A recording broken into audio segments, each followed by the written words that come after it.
May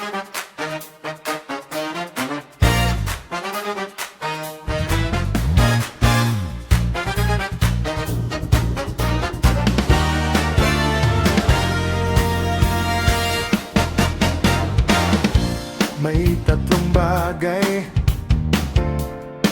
na magaganap bago kami magpalit ng katawan.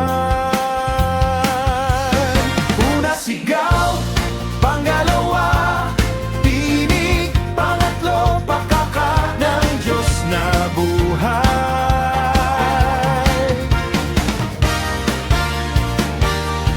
Mensahe mo ay malinaw sa amin. Kumikilos ka sa panahon ngayon.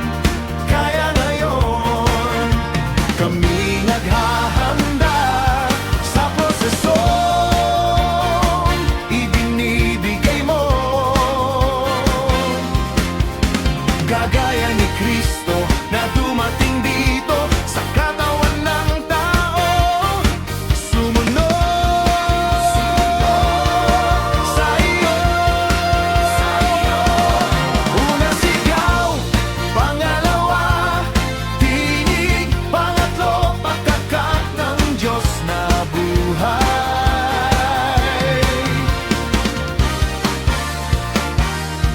Una, sigaw.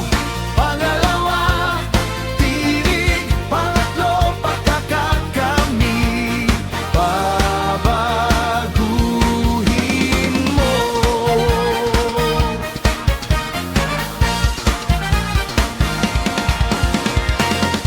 Siya ang salita na nagkatawang tao, nagpakababa hanggang kamatayan. At sa ikatlong araw, siya'y nabuhay muli.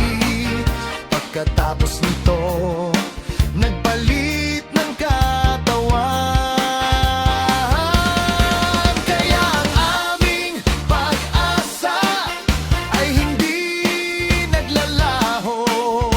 Ikaw ang wakas at simula rin. Kaya ngayon kami naghahanda